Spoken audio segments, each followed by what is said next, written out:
Hello. Hi, everyone. Thank you for the introduction. So, yeah, my name is Molly. I'm a campaigner at PETA. If you haven't heard of us, although I'm sure most of you probably have, PETA stands for People for the Ethical Treatment of Animals. And we are an animal rights organisation with entities all across the world fighting to end the exploitation of animals for food, clothing, experiments, and entertainment. So I've been in my role at PETA now for almost 3 years.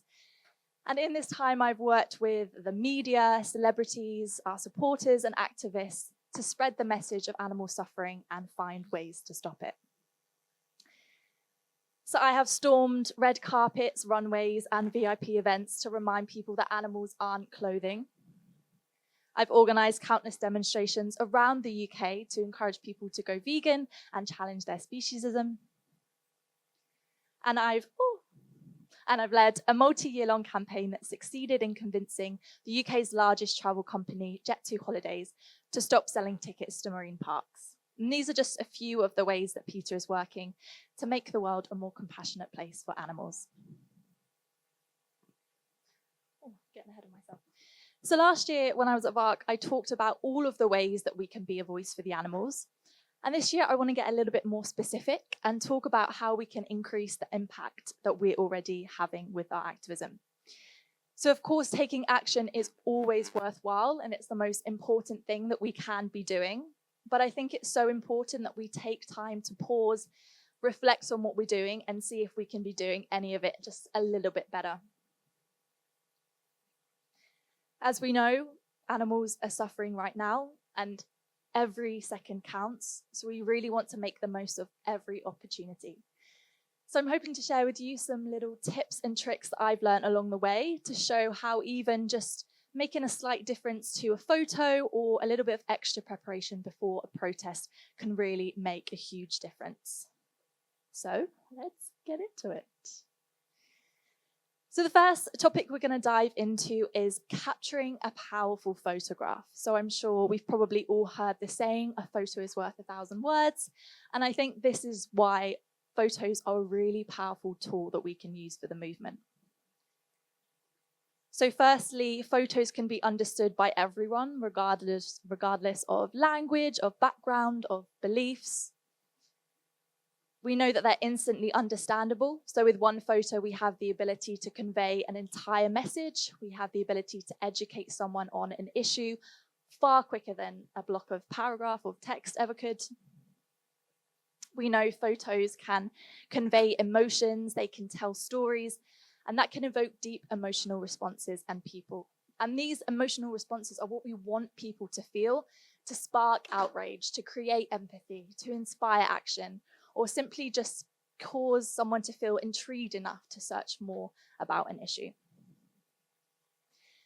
And we also know that our brains are actually wired to process visual information far quicker than text. So we can use this to our advantage by conveying messages through photos, which we know are going to be understood quicker, but also retained in people's brains a lot longer than a paragraph of text. And so why this is important is, I'm sure many of us are aware that every single day we're being bombarded with thousands of photos from social media, from TV, from billboards.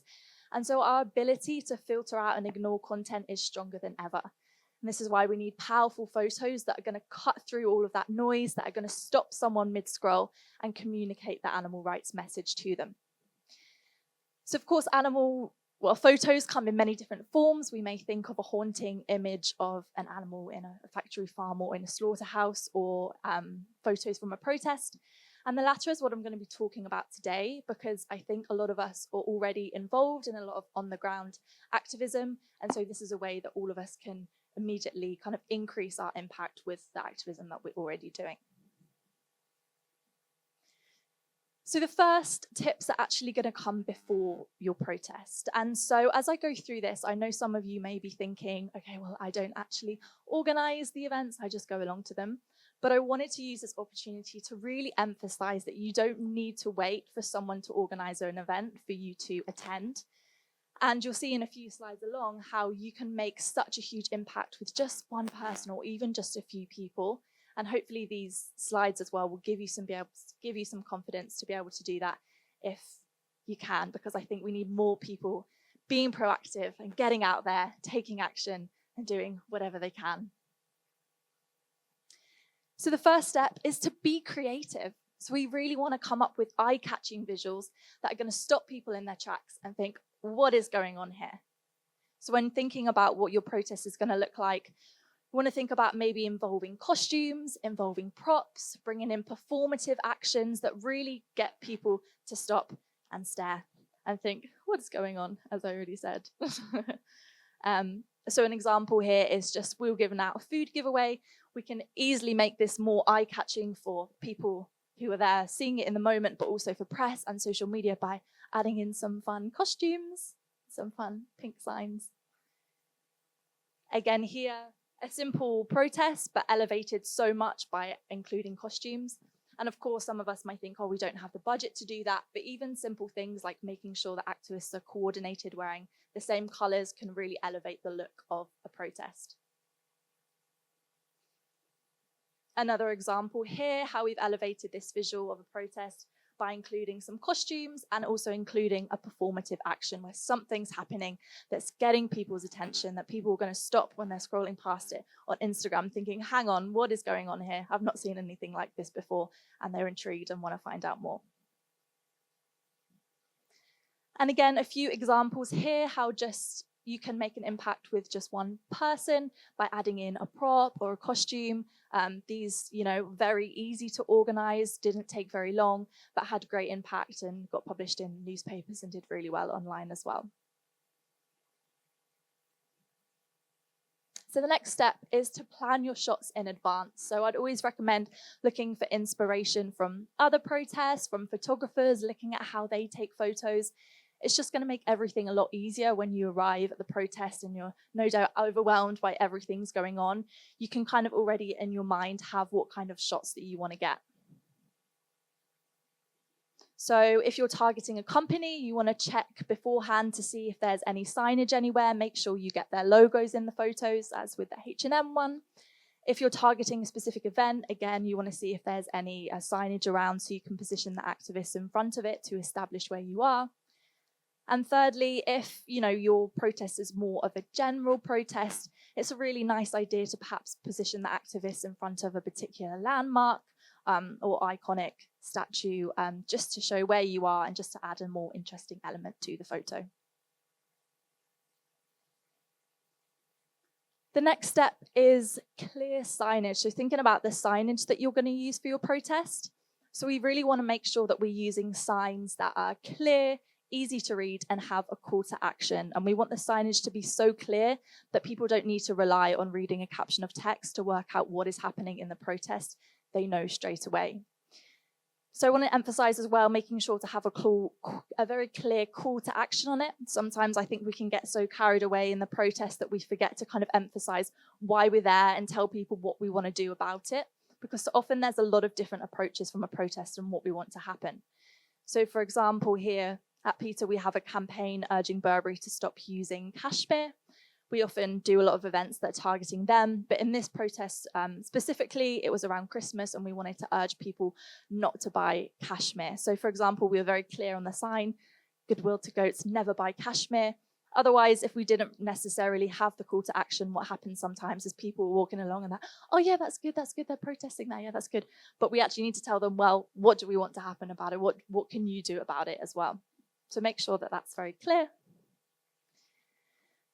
And make sure as well that the sign makes sense by itself and that it's not split on two signs. We had a situation one time when we had a protest in Bristol. We were targeting them over the use of the forced swim test. And we had a couple of dinosaurs with some signs in. We had press come along. Everything was really great. They got some good photos, except the one photo they decided to run with was this one, which said University of Bristol, stop being a dinosaur, which, makes for a great photo. But once put it in the newspapers, nobody was really understanding what our message was and what was happening. So that was a really wasted opportunity to get the animal rights message across.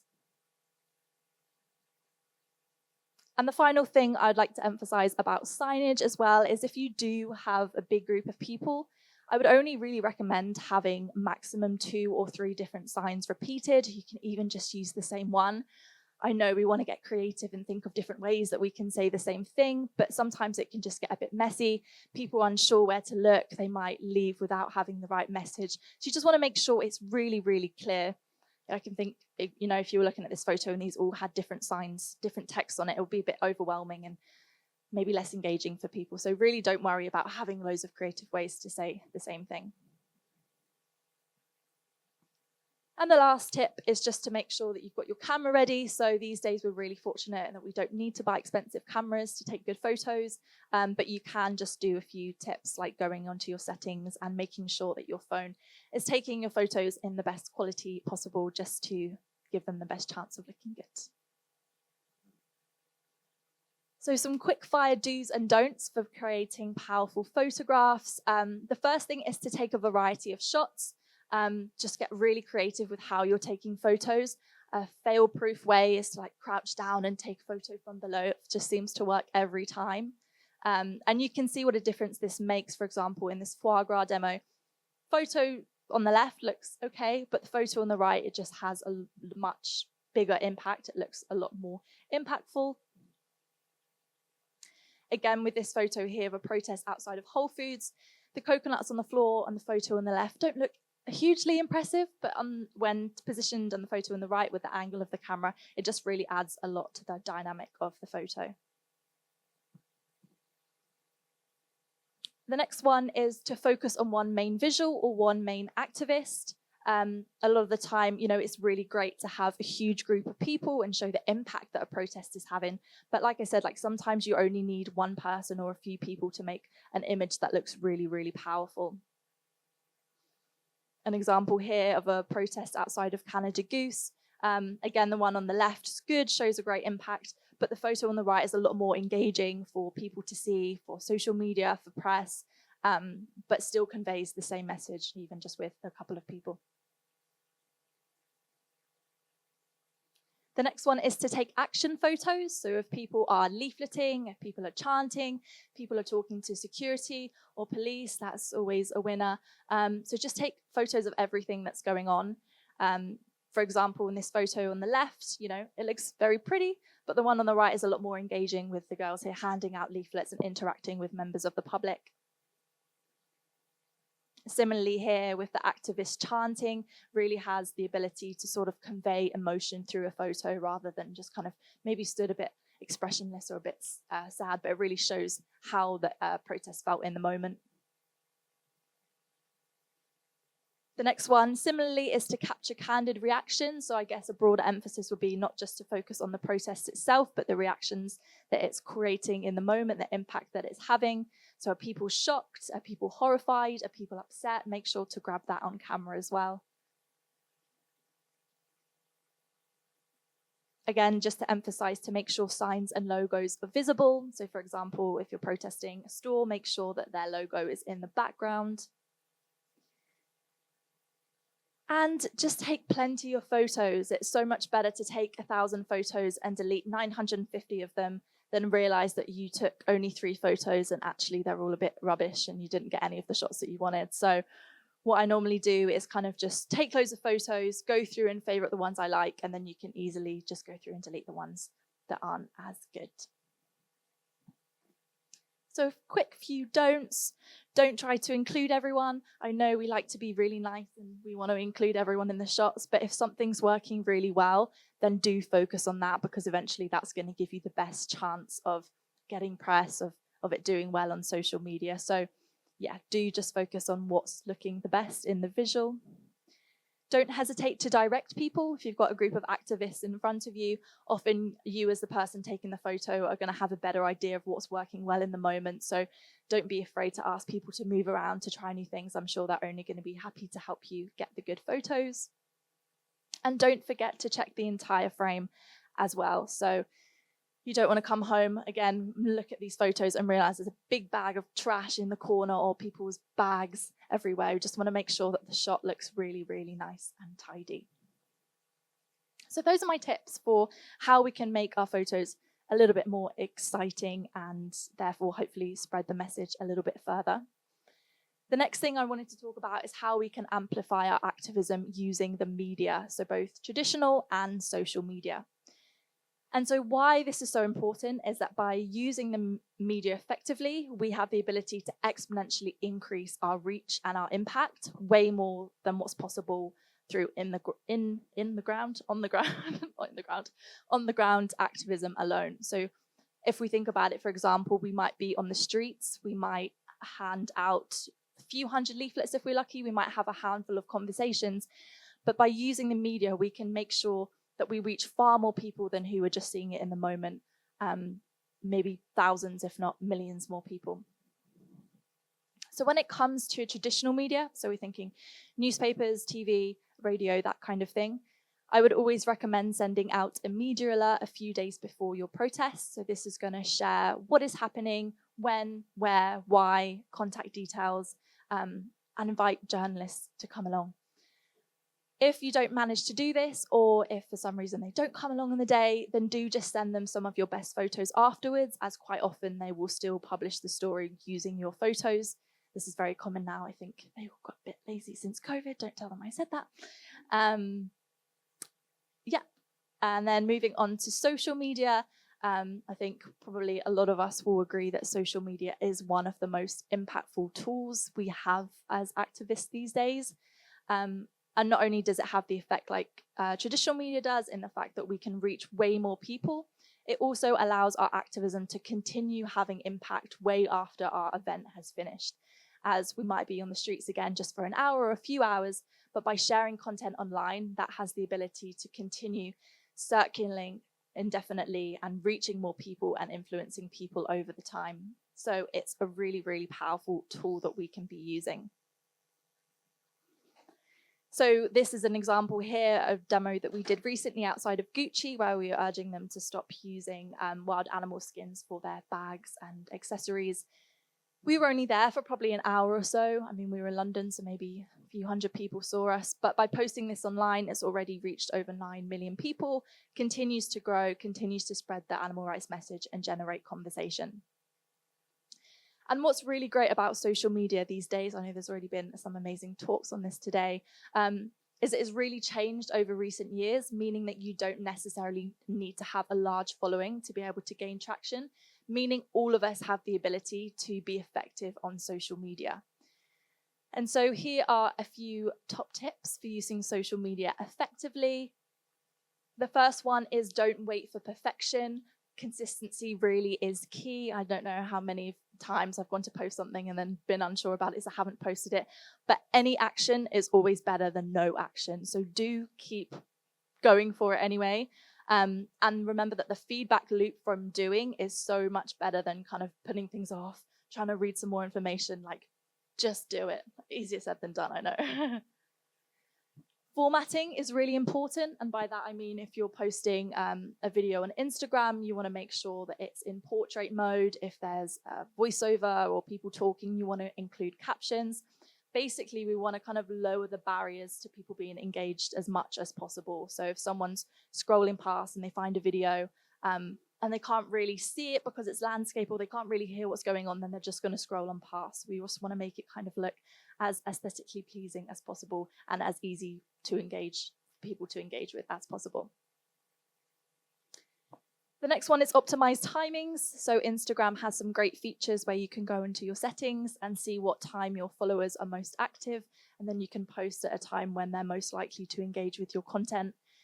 And we really want followers engaging with our content as soon as possible, because this is going to show to the algorithm that this is something people like and they should post it out more. So we really want to make sure that we're engaging with our followers, and we can do that by posting at a time when they're most active. We can also use engagement boosting features, such as using polls, such as using stories, and these really engage our followers with the content that we're posting. It builds this community so that when we do then post, they're more likely to engage in it. And like I said, kind of show the algorithm this is something that people like and are fascinated by, so keep sharing it.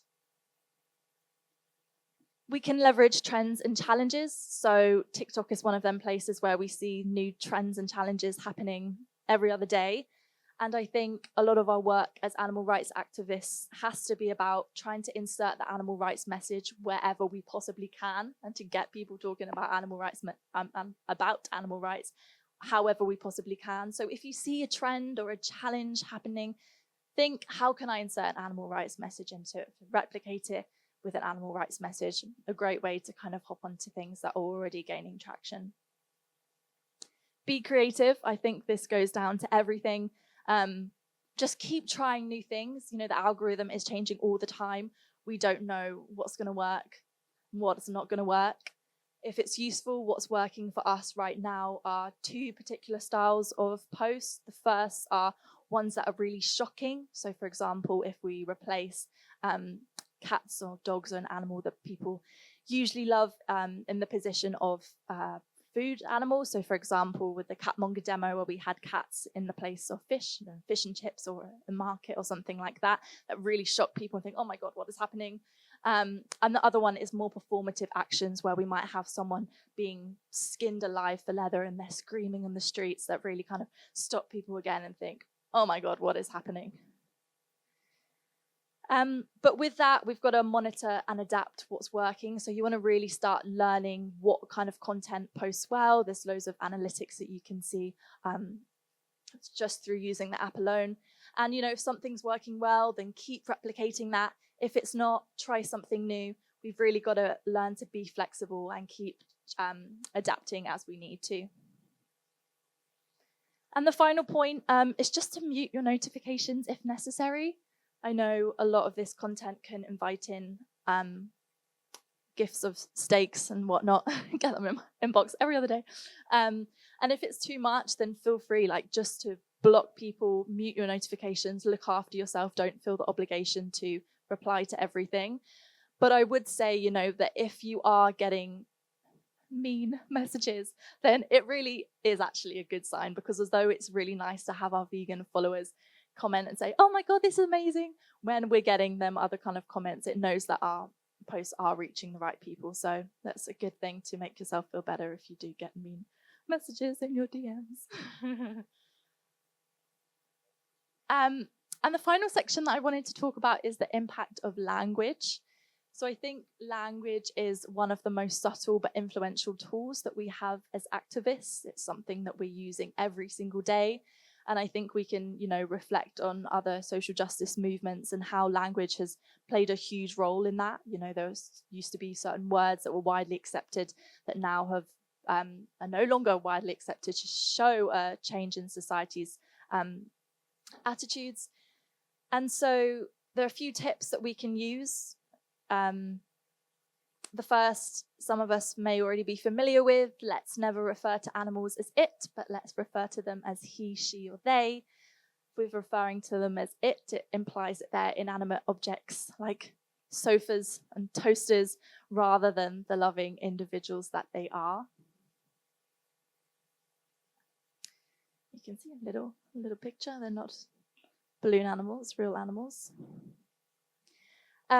And language goes far more beyond pronouns, but also idioms and sayings that we use every single day without thinking about it. I know I've definitely been using these for a very, very long time without actually thinking what they mean. But when we're using these sayings, such as kill two birds with one stone or bring home the bacon, really we're kind of normalizing violence and implying that it's okay to be cruel to animals. So it may seem trivial, but I think really language has the ability to plant seeds of awareness. And if anything, they do just make really great conversation starters if you just throw one of these out there and people are like, hang on, what did you say? So you can find lots of these on Peter's website as well. The next thing is insults. How often have we maybe heard someone or called someone a pig, implying they're dirty or greedy, or maybe a rat, referring to them as being deceitful? But we know that actually pigs are very intelligent and rats are very affectionate, so we shouldn't be using insults to reinforce negative stereotypes about animals either. And the last one is referring to the animals that we share our homes with. Instead of using the word pet, we should be using words such as companion animals. Again, when we use the word pet, it kind of reinforces this hierarchical structure, implies ownership and control. But when we use words like companion animal, it recognizes them as the sentient beings that we share a bond with and share our homes with. So that is another one as well. I feel like I've gone through this really, really quickly. Anyway, to conclude, nothing amazingly new here. Just be persistent. You know, we're in it for the long haul. This is going to be a long journey. Just never give up. Keep going, because we will get there eventually. Celebrate small wins. I know in the keynote this morning there was already mentions of some of the wins that we're having that perhaps we don't take time to stop and reflect on. But let's celebrate them, because I think the more small wins we have and the celebrations that we have really help us build momentum and help us bring that energy forward and continue going for more. It's having a moment. Maybe I'm just having a moment. Keep evaluating again with everything. Let's just keep stopping and reflecting on what we're doing. And I know it can feel so overwhelming at times that we just think, you know, I don't have a moment to stop and reflect. We just need to go. But, you know, like I said, we're in this for the long haul, and really it's about being effective with what we're doing rather than doing everything that we can and then burning out and whatnot. So do keep reflecting on the actions that you're taking, maybe as an organization, also as an individual. Is the work that I'm doing the best thing that I could be doing? Is there another form of activism I should be doing instead? I was going to talk about finding your niche, but I realized actually these were all really big topics that I definitely wasn't going to have time to go into. But if that's something you want to talk about, do come and chat to me afterwards, because I'm very passionate about that. And the final thing, just never be silent. Let's use every opportunity we can to spread the animal rights message in any way possible. Let's shout it from the rooftops and never, ever, ever, ever stop, as I'm sure we're not going to, because that is why we're here with all of these wonderful humans. So that is the end. Thank you for listening. Let me know if you have any questions. I will also be hanging around, so if you did want to chat afterwards, I will also be here. Thank you.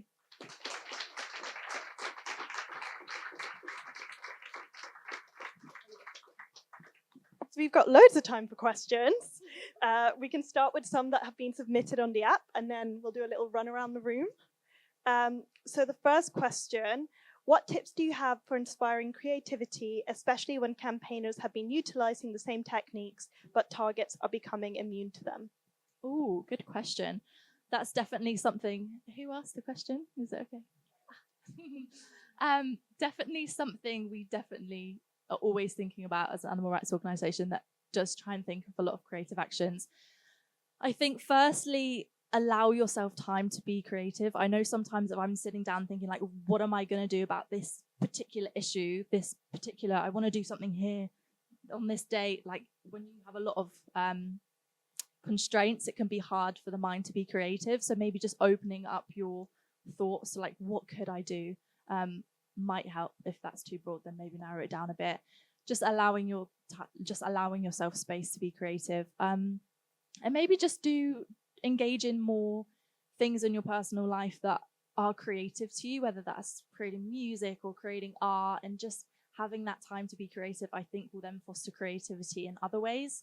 So that's what I said. But yeah, I think it is just like a practice that we just practice being creative, and then more creative ideas come, hopefully. I don't know. Take inspiration from people as well. Sometimes I'm trying to think of what to do for a protest. I'll just like Google protests and then like look through the photos and like get some inspiration from things like that as well. So those would be my tips if that's useful. Do you have any advice for utilizing creative techniques in high-risk environments, e.g. less political freedom, resistance from public, risks in property damage, and legal implications? It definitely makes it harder. Who asked the question? Oh, yeah.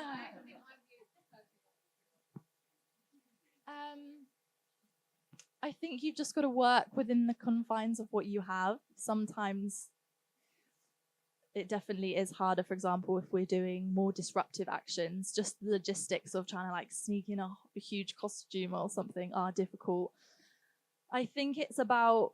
it doesn't necessarily have to be creative in terms of what the visual looks like, but if it's an event maybe where people aren't going to be expecting something, or what can be made interesting about it, like the fact that animal rights activists are there doing something. Is it the way that they approached it? I don't know, it's a very big topic. I'm struggling to think of what to say, but yeah, maybe just think in bigger picture, like what can be interesting about this that's going to get people's attention. And it might not necessarily be what the visual looks like, but another kind of hook. Another question by someone else, and this one's Peter specific, but does Peter still provide leaflets and signs for activists? Yes, definitely. You can go on the website and there's a form and you can get free leaflets and bits and pieces. Yay. Thank you. In respect to evaluating, what do you think was your most impactful campaign and what factors led to its success?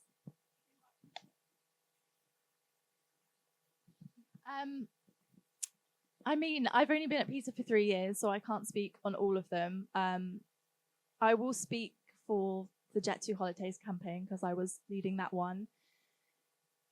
I think doing a lot of strategy work to working out what things are going to influence this company, because some companies will be concerned with what people think of them and their reputation. Some companies won't care about that at all, and they'll just care about, is this actually going to be a beneficial business decision? So looking at what kind of stakeholders are involved, thinking how can we target them, and just working out what their weaknesses are. Even just little things, like I remember one time I had an activist just leave like a couple of leaflets on a plane, and they mentioned it to us, like we hated, like we saw that and we really hated that. So it's like, okay, well, we're going to do more of that. Or when we made like a spoof logo of them, they were like, we really hate that. And it's like, well, okay, well, we're going to use that more then. So just trying to work out what their weaknesses are and using them to your advantage. Of course, you never really know until you start doing things and you start trying loads of things. But you'll get little signs here and there until eventually one day you'll just win the campaign. Like when we won it, I really was like at a lull thinking like, oh, we're never going to win this. And then just out of the blue, they knew that we were planning to like do a protest at one of their airports on one of the days that they were doing like this big expansion and they were going to have this big party. And they messaged us like the day before, like, okay, we're going to stop selling tickets to marine parks tomorrow. And even still on the day they messaged us like, are you still doing the protest? Like, no, we're not doing the protest. So just keep exploring. Just doing a lot of research into the people as well that are running the company. I might have gone on a tangent. I can't remember what the question was about now, but Ready for another one? Yeah. How do you prepare for long-running campaigns and mitigate the risk of campaign fatigue and burnout? Very good question. I think firstly, you want to choose a campaign that you can win. Sorry, who asked this question? It's okay. Choose a campaign that is actually likely, like is possible to do. So with the travel companies, we know that there's a good chance we can get them to stop selling tickets to marine parks, or we can get a store to stop selling coconut milk that's made from monkey abuse. So choose something that's doable. Campaign fatigue, it can be a real thing. I think just knowing that if you keep going, like I heard someone, I literally think last year at VARC, someone said, these companies, they have so much power, they have so much money, they have so much influence, but they will never have the level of determination that we do as activists. And if we just keep going, eventually they're going to make the change, because probably when we come in, they're going to think, oh, it's just some activists or whatever, let's just ignore them. But the more we continue to just like chisel away at them, they're going to get to a point where they're going to sit down and be like, okay, let's address this issue. Like, how can we just get them to leave us alone? So you've just got to keep remembering that you never know what small thing is going to be that thing that tips them over the edge, and just keep hoping that each thing you're doing is going to be that thing that just brings you a little bit closer. And, like get inspiration from others, get people on board, give yourself like breaks if you need to re-strategize, watch some more documentary footage that makes you angry again.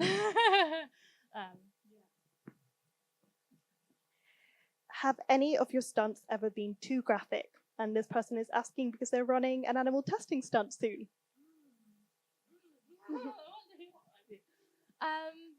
Too graphic. I can't think of any that come to mind. Peter does have a reputation for being very controversial, but at the end of the day, that's how we get the message out there. And if it's something that's going to get people to stop and think and pay attention to what we're doing, then I think that's a win for the animals. So if something really is too bad, really bad, then you'll probably find out afterwards and then you'll know not to do it again. But yeah, just go for it. This one might be worth expanding on, but what about movies? How do you make them effective? Oh, I'm not a movie creator. Maybe there is someone here that is a movie creator, though. You're a movie creator.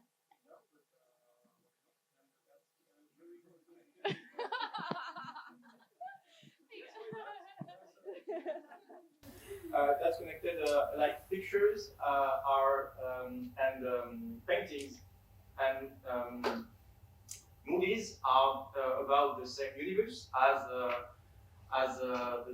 David Lynch career epitomized. Cool. We'll go to this lovely guy over here for some advice. I probably won't speak on that because I would just be lying. I have no idea. We also have a marketing team that create all of our videos, so it's not me. Are you ready for a more philosophical one? Oh, go on. Like still like here, like listening to me speak. I mean, you can leave if you want because I'm not sure my answers are very insightful. It's okay. We'll have this one and then we have an easier logistical one. So we'll tackle the philosophical one first. If we take a picture of an animal, do they have intellectual property over that picture, and how do we deal with this right? This has actually happened one time. We posted something. We actually, no, I can't remember the full story. That's a very big question. I'm speaking purely as an individual here. Yes?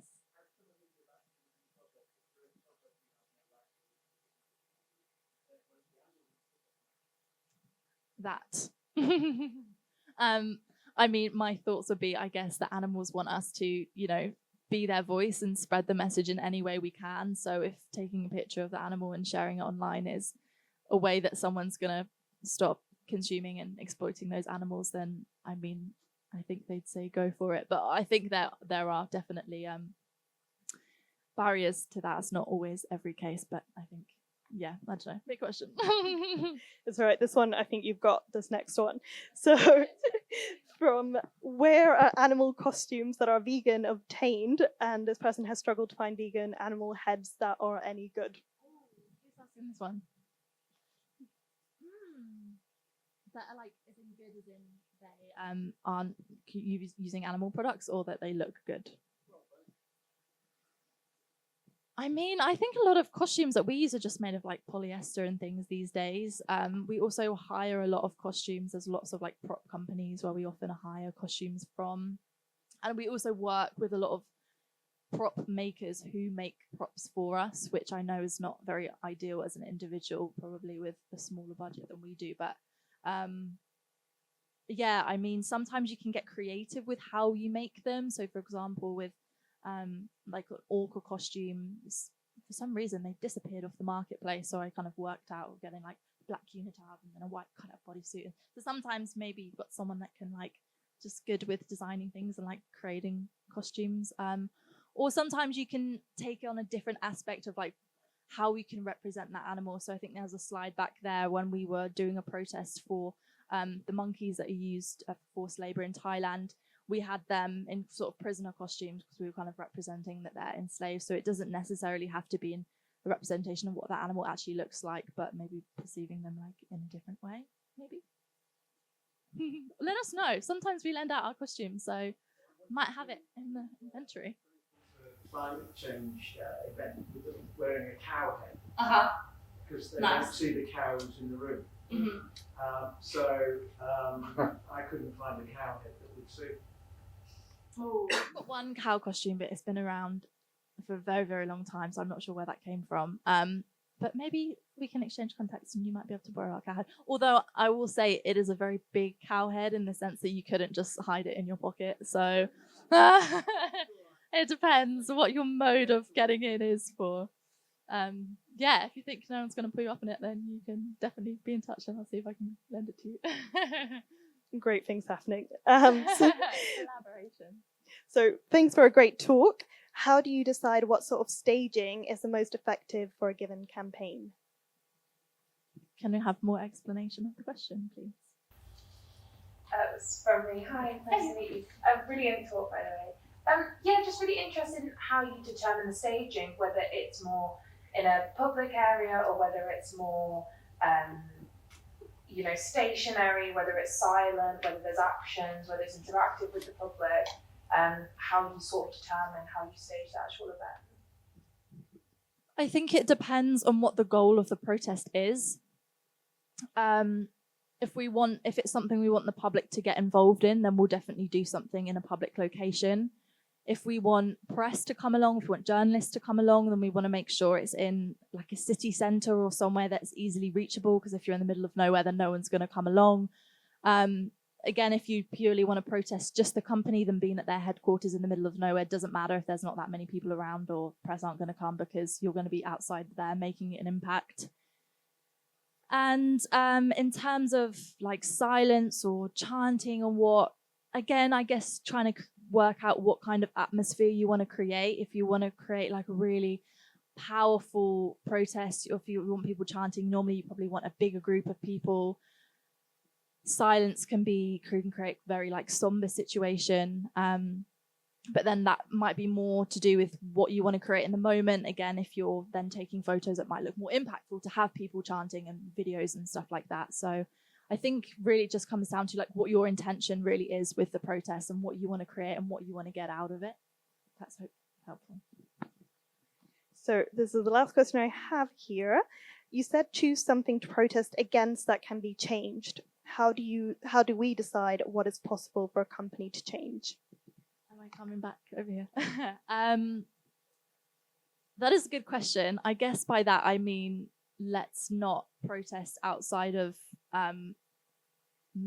like KFC asking them to stop selling chicken burgers, or outside of a marine park asking them to shut down. Obviously we can, and that has impact, but more realistic steps towards that goal. For example, with the marine park campaigns, eventually we'll get to a point when it's just the marine parks left, and then we can target them. But what lifelines do they have that we can cut off first before we get to the marine park? And so we know, for example, travel companies are a huge shareholder. They can, contribute millions of pounds to the marine park. So if we can get them to cut off, then we're immediately putting the marine parks in a much more vulnerable situation. And I know Tom Harris at the Shack Project gave a really good, maybe you mentioned it this year as well, talked about this a lot, about how you can like cut off suppliers from bigger companies. So I guess when you have an idea in mind of what you want to achieve, just working out what steps can you take first to get there before targeting that company.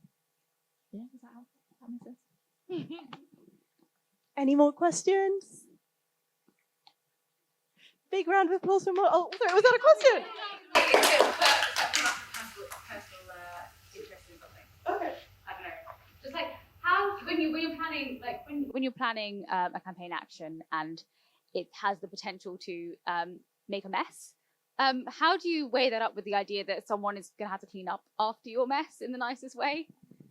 As in, like, if we're pouring blood everywhere. Yeah. Okay, so Peter's a registered charity, so we can't take any illegal action. So if we are doing a protest where we're going to create mess, we will bring things along to clean it up. Otherwise, we could get arrested. So we're just mindful of that, and we test things out beforehand a lot of the time. Even if we're inside and we're going to pour stuff on ourselves, like it's blood, just get like the really sticky kind that will just stick to your clothes and not drip down to the floor. So testing things out, always just, I think these days, a big concern for us at the moment is how it's going with the police, and they just seem to be really cracking down. And even though we have, in theory, sort of had like a good relationship with them, like how are things going to change in future? So it's just always just working out what the risks are and thinking about how you can mitigate them and prepare for them in advance, basically. Yeah.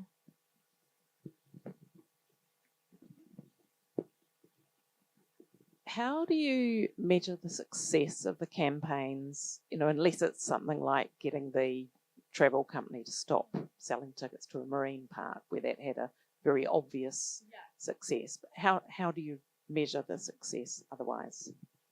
I mean, for example, if you've got a petition, how many people signing the petition? If you're in communication with the company, if they're always ignoring you and then all of a sudden they start having conversation with you, that's a sign that actually you're getting to them. If they always fight back in press releases and they have to comment something and they start not responding to comments from journalists, sometimes it is really hard to know. And like I said, like with the Jet2 Holidays campaign, it was only, when they turned around and they said, oh, we're stopping it. It was like, oh my God, I had no idea at that point. So it's just trusting that you're doing everything that you can and you are taking actions with intention rather than like, oh, let's just do this, let's just do this. It's like, why are we taking this action? Like, what impact do we want to have with this? Like, we thought probably, we're targeting TUI at the moment. Like, we could just protest outside of every single store. Is that the most use of our effective thing that we can be doing? Do they actually care about that? Maybe, probably not. So kind of just really not just seeing something done and thinking, oh, this is the right way to do things, just really taking time to think what is going to influence this company, doing research into it, and then just trusting that the work you're doing is having impact. Yeah, I wish it was easier to know and know how far along the scale you are with companies sometimes. Shall we give Molly a big round of applause?